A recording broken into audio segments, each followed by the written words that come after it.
নমস্কাৰ মই মজিদ বন্ধুসকল বলগতে চাওক আজি 9টা গুৰুত্বপূৰ্ণ খবৰ। প্ৰথমটো খবৰ, আৰএছএছ বজৰং দল আৰু বিশ্ব হিন্দু পৰিষদক সন্ত্ৰাসবাদী সংগঠন ঘোষণাৰ দাবী প্ৰাক্তন আৰএছএছ নেতাৰ। ৰাষ্ট্ৰীয় স্বয়ংসেৱক সংঘ, বিশ্ব হিন্দু পৰিষদ আৰু বজৰং দলক সন্ত্ৰাসবাদী সংগঠন ঘোষণাৰ দাবী। ৰাষ্ট্ৰীয় স্বয়ংসেৱক সংঘৰ প্ৰাক্তন প্ৰচাৰক যশৱন্ত সহদেৱ সিন্ধে এই দাবী জনাইছে কেন্দ্ৰীয় গৃহমন্ত্ৰী অমিত শ্বাহ আৰু কৰ্ণাটকৰ গৃহমন্ত্ৰী প্ৰিয়াংক খাৰ্গেলৈ। এই সন্দৰ্ভত ইতিমধ্যে প্ৰেৰণ কৰিছে পত্ৰ। আৰু 2000 চনত দেশৰ বিভিন্ন ঠাইত সংঘটিত বোমা বিস্ফোৰণৰ সন্দৰ্ভত ৰাষ্ট্ৰীয় স্বয়ংসেৱক সংঘৰ মুৰব্বী মোহন ভাগৱত আৰু জ্যেষ্ঠ নেতা ইন্দ্ৰেশ কুমাৰ আৰু বিশ্ব হিন্দু পৰিষদৰ সাধাৰণ সম্পাদক মিলিন্দ পাৰাণ্ডেক গ্ৰেপ্তাৰ কৰি তদন্তৰ দাবী উত্থাপন কৰা হৈছে এই পত্ৰখনত। পৰৱৰ্তী খবৰ, সাৱধান ৰাজ্যবাসী, আগন্তুক 5 দিনলৈ অসমত হ'ব ধাৰাসাৰ বৰষুণ। এই সন্দৰ্ভত অসমৰ লগতে সমগ্ৰ উত্তৰ পূৰ্বাঞ্চলত জাৰি কৰা হৈছে এলাৰ্ট। এই সময়ছোৱাত অসমৰ ভিন্ন প্ৰান্তত হ'ব পাৰে ধুমুহা বজ্ৰপাত। এই আগজাননী বতৰ বিজ্ঞান কেন্দ্ৰৰ। পৰৱৰ্তী খবৰ, অসমৰ 1 ইঞ্চি মাটিও আমি এৰি নিদিওঁ। অতি শীঘ্ৰেই এই সন্দৰ্ভত ব্যৱস্থা গ্ৰহণ কৰা হ'ব। অসম অৰুণাচল সীমান্তত অসমীয়া লোকক টাৰ্গেট কৰি অৰুণাচলী দুৰ্বৃত্তৰ গুলীচালনা কৰা ঘটনাক লৈ এই মন্তব্য ৰাজ্যৰ মুখ্যমন্ত্ৰী হিমন্ত বিশ্ব শৰ্মাৰ। অসমৰ 1 ইঞ্চি মাটিও আমি এৰি নিদিওঁ। অতি শীঘ্ৰেই এই বিষয়ত ব্যৱস্থা গ্ৰহণ কৰা হ'ব। এই সন্দৰ্ভত অসম পুলিচক নিৰ্দেশ প্ৰদান কৰা হৈছে। কোনো কাৰণতে অসমৰ মাটি কাকো এৰি নিদিয়াৰ আহ্বান। অৰুণাচলীৰ ভয়ংকৰ কাণ্ডক লৈ এই মন্তব্য মুখ্যমন্ত্ৰী হিমন্ত বিশ্ব শৰ্মাৰ। দৰ্শকসকল আৰু বহুতো গুৰুত্বপূৰ্ণ খবৰ আছে। তাৰ আগতে আপোনাক জনাওঁ যে যদি আপুনি এতিয়ালৈকে এইটো ভিডিঅ'ত লাইক কৰা নাই তেন্তে এতিয়াই ভিডিঅ'টোত লাইক কৰি দিয়ক।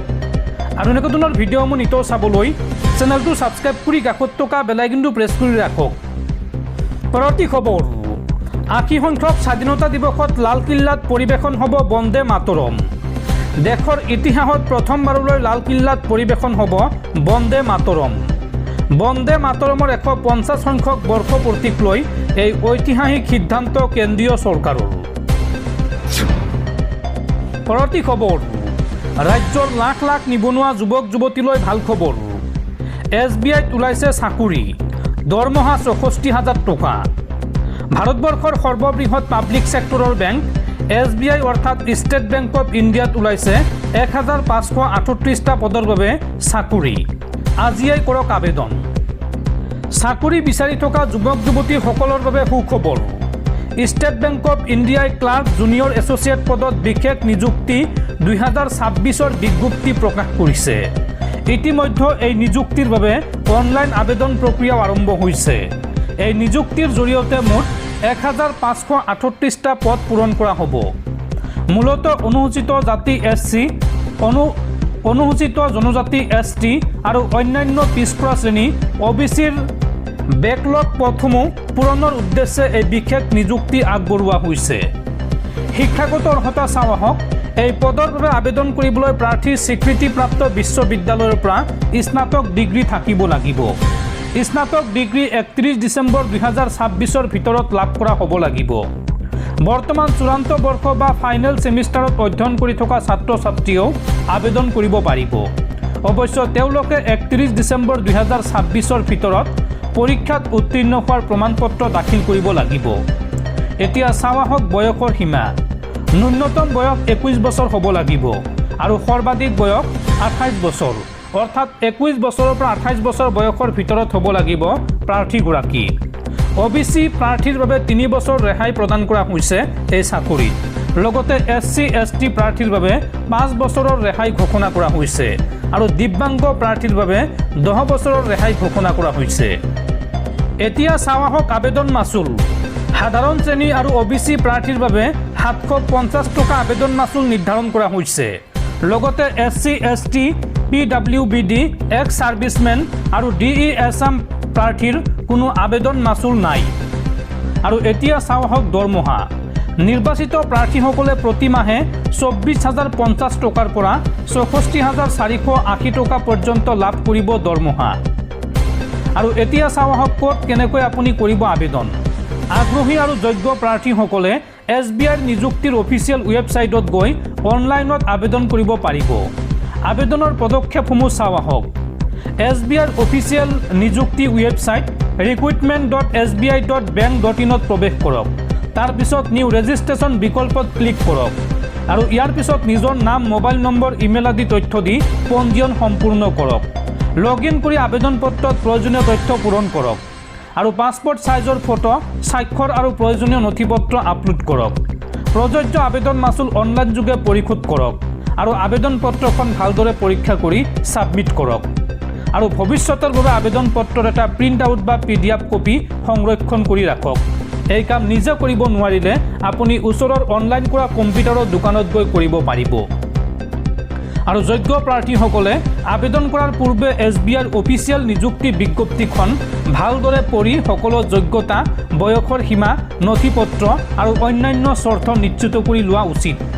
আপোনালোকে ভালদৰে এইসমূহ চাই ল'ব।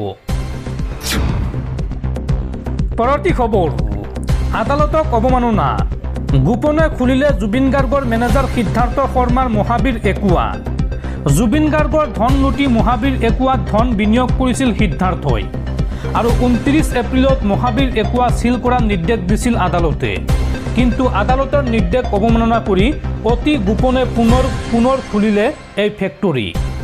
আদালতৰ নিৰ্দেশ অৱমাননাৰ মৰ্ষাত সিদ্ধাৰ্থ শৰ্মা বাহিনীৰ। পৰৱৰ্তী খবৰ, ঝাৰখণ্ডত ৰাকেশ পাল সদৃশ কাণ্ড। ঝাৰখণ্ডৰ লোকসেৱা আয়োগ চমুকৈ JPSCৰ প্ৰাক্তন অধ্যক্ষ L খাংগিয়াটেকক গ্ৰেপ্তাৰ। বিগত 22 জুলাইত অধ্যক্ষৰ পদ এৰিছিল খাংগিয়াটে। পৰীক্ষা কেলেংকাৰীক লৈ গঢ়ি উঠা ছাত্ৰ বিদ্ৰোহৰ মাজতে আহিছে এই খবৰ। পৰৱৰ্তী খবৰ, অৱশেষত এখোজ পিছুৱাবলৈ বাধ্য হ'ল কেন্দ্ৰীয় চৰকাৰ। দিল্লীত প্ৰতিবাদকাৰী শিক্ষাৰ্থীৰ ওপৰত আৰক্ষীৰ ব্যৱস্থা গ্ৰহণক লৈ সংসদত বক্তব্য দিব কেন্দ্ৰীয় গৃহমন্ত্ৰী অমিত শ্বাহে। অৱশেষত পুনৰ এখোজ পিছুৱাবলৈ বাধ্য হ'ল কেন্দ্ৰীয় চৰকাৰ। 20 জুলাইত যন্তৰ মন্তৰত ছাত্ৰৰ ওপৰত পেলেট গান লাঠিচালনা কৰাৰ পাছতেই সংসদলৈ অহা নাই কেন্দ্ৰীয় গৃহমন্ত্ৰী অমিত শ্বাহ আৰু প্ৰধানমন্ত্ৰী নৰেন্দ্ৰ মোদী। কেন্দ্ৰীয় গৃহমন্ত্ৰীৰ পৰা এই সন্দৰ্ভত বিবৃতি বিচাৰি বিৰোধীয়ে সদনৰ বাহিৰে ভিতৰে উত্তাল পৰিৱেশৰ সৃষ্টি কৰি থকাৰ মাজতে আজি কেন্দ্ৰীয় চৰকাৰৰ সংসদীয় পৰিক্ৰমা দপ্তৰৰ মন্ত্ৰী কিৰেণ ৰিজিজুৱে ঘোষণা কৰিলে যে এই সন্দৰ্ভত সদনত বিবৃতি দিব কেন্দ্ৰীয় গৃহমন্ত্ৰী অমিত শ্বাহে। ছাত্ৰ সমাজৰ দাবী গুৰুত্বপূৰ্ণ আৰু এই বিষয়ৰ আলোচনা সংসদত হোৱা উচিত বুলি মন্তব্য কৰে কেন্দ্ৰীয় সংসদীয় পৰিক্ৰমা দপ্তৰৰ মন্ত্ৰী কিৰেণ ৰিজিজুৱে। পৰৱৰ্তী খবৰ, মধ্যপ্ৰাচ্যৰ যুদ্ধক লৈ আন এক ডাঙৰ খবৰ। এইবাৰ আমেৰিকাক মুকলি ভাবুকি ইৰাণৰ। ইৰাণৰ মন্তব্য যে ইৰাণত ভৰি নিদিব মাৰ্কিন সৈন্যই, অন্যথা শেষ কৰি পেলোৱা হ'ব মাৰ্কিন সেনা। আমেৰিকাক এইদৰে হুংকাৰ দিছে ইৰাণৰ সেনাবাহিনীৰ ব্ৰিগেডিয়াৰ জেনেৰেল আলী জাহানশ্বাহীয়ে। এইবাৰ আমেৰিকাক প্ৰত্যক্ষ ভাবুকি ইৰাণৰ। ইৰাণী সেনাৰ স্থলবাহিনীৰ অধিনায়ক ব্ৰিগেডিয়াৰ জেনেৰেল আলী জাহানশ্বাহীয়ে আমেৰিকাক সকীয়াই দি কৈছে যে যদি কোনো আমেৰিকান সেনা ইৰাণৰ মাটিত ভৰি দিয়ে তেনেহ'লে আমি তেওঁলোকৰ ভৰি আৰু ডিঙি কাটি পেলাম। আমেৰিকাৰ যিকোনো ভাবুকিৰ প্ৰতি শক্তিশালী আৰু প্ৰতিৰোধমূলক সঁহাৰি দিবলৈ ইৰাণ সম্পূৰ্ণৰূপে সাজু। লগতে আলী জাহানশ্বাহীয়ে কয় যে আমেৰিকাৰ বিৰুদ্ধে যুদ্ধ কৰিবলৈ সম্পূৰ্ণৰূপে সাজু আছে ইৰাণৰ স্থল সেনাবাহিনী। ইৰাণৰ সেনাবাহিনীয়ে আমেৰিকাৰ সকলো সম্ভাৱ্য কাৰ্যকলাপ আৰু ভাবুকিৰ ওপৰতো নজৰ ৰাখিছে আৰু ইৰাণৰ সীমান্তক দৃঢ়ভাৱে সুৰক্ষিত কৰি ৰাখিছে। গতিকে আমেৰিকাৰ ফালৰ পৰা দেশখনৰ সেনাই যদি কোনো পদক্ষেপ গ্ৰহণ কৰে তেনেহ'লে এই আক্ৰমণৰ উচিত প্ৰত্যুত্তৰ দিব ইৰাণে। উল্লেখযোগ্য যে ইৰাণৰ সেনাবাহিনীৰ মুৰব্বীৰ এই ভাবুকিৰ মাজতো কিন্তু মধ্যস্থতাকাৰীৰ জৰিয়তে আমেৰিকা আৰু ইৰাণৰ মাজত আলোচনা অব্যাহত আছে। ইৰাণৰ বৈদেশিক মন্ত্ৰী ছৈয়দ আব্বাছ আৰাঘাচীৰ মতে আমেৰিকাৰ সৈতে বৰ্তমান ইৰাণে কোনো ধৰণৰ প্ৰত্যক্ষ আলোচনাত বহা নাই। যিবোৰ আলোচনা হৈছে সেইবোৰ কেৱল মাত্ৰ মধ্যস্থতাকাৰীৰ জৰিয়তেহে হৈছে। পৰৱৰ্তী খবৰ, বিজেপিৰ নতুন ফৰ্মুলা এতিয়া কামেৰে নহয়, ৰিলছ আৰু পোষ্টেৰে নিৰ্ধাৰণ হ'ব নেতাৰ যোগ্যতা। ফলোৱাৰ্ছ কমিলে হেৰুৱাব লাগিব পদবী। ডিজিটেল ইণ্ডিয়াৰ যুগত এতিয়া ৰাজনীতিৰ শৈলীও সম্পূৰ্ণ সলনি হ'বলৈ ধৰিছে। ইয়াৰ মাজতে মধ্যপ্ৰদেশ বিজেপিয়ে দলীয় সংগঠন মজবুত কৰিবলৈ এক আচৰিত তথা অভিনৱ পৰিকল্পনা যুগুত কৰি উলিয়াইছে। এতিয়াৰ পৰা কোনো এজন নেতাৰ ৰাজনৈতিক ভৱিষ্যত বা দলীয় পদবী তেওঁৰ জনপ্ৰিয়তাৰ ওপৰত নহয়, বৰঞ্চ ছ'চিয়েল মিডিয়াৰ ৰিলছ, পোষ্ট আৰু ফলোৱাৰ্ছৰ সংখ্যাৰ ওপৰতহে নিৰ্ভৰ কৰিব। ফেচবুক বা ইনষ্টাগ্ৰামত ফলোৱাৰ্ছৰ সংখ্যা কমিলে নেতাসকলে নিজৰ হাতৰ পৰা পদবীও হেৰুৱাব লাগিব। মধ্যপ্ৰদেশৰ শিৱপুৰী জিলাৰ কোলাৰাছ সমষ্টিৰ বিজেপিৰ বিধায়ক মহেন্দ্ৰ যাদৱে শেহতীয়াকৈ দলীয় সতীৰ্থ আৰু নেতাসকলৰ বাবে ছ'চিয়েল মিডিয়াৰ ফলোৱাৰ্ছৰ এক নিৰ্দিষ্ট সীমা বা টাৰ্গেট বান্ধি দিছে। বিধায়কগৰাকীৰ নতুন নিয়ম অনুসৰি দলৰ মণ্ডল সভাপতি পদৰ বাবে দাবীদাৰ হ'বলৈ হ'লে এতিয়াৰ পৰা নেতাগৰাকীৰ ছ'চিয়েল মিডিয়াত কমেও 25,000 ফলোৱাৰ্ছ থকাটো বাধ্যতামূলক। একেদৰে তৃণমূল পৰ্যায়ৰ বুথ সভাপতি হ'বলৈ হ'লে কমেও 1000 ফলোৱাৰ্ছ থাকিবই লাগিব। বিধায়ক মহেন্দ্ৰ যাদৱৰ মতে বৰ্তমান সময়ত চৰকাৰৰ জনকল্যাণমূলক আঁচনিসমূহ আৰু দলৰ আদৰ্শ জনসাধাৰণৰ মাজলৈ লৈ যোৱাৰ আটাইতকৈ দ্ৰুত আৰু শক্তিশালী মাধ্যম হৈছে ছ'চিয়েল মিডিয়া। যিজন নেতাৰ ডিজিটেল প্লেটফৰ্মত কোনো সক্ৰিয়তা বা জনপ্ৰিয়তা নাই, তেওঁ আধুনিক ৰাজনীতিত পিছ পৰি ৰ'ব। সেয়েহে দলৰ প্ৰতিটো স্তৰৰ নেতাই জনসাধাৰণৰ সৈতে ডিজিটেলি সংযোজিত হৈ থকাটো জৰুৰী কৰি তোলা হৈছে। বিজেপি বিধায়কজনৰ এই নতুন পৰিকল্পনাক লৈ এতিয়া কেৱল মধ্যপ্ৰদেশতে নহয়, সমগ্ৰ দেশৰে ৰাজনৈতিক মহলত তীব্ৰ চৰ্চা আৰু বিতৰ্কৰ সৃষ্টি হৈছে।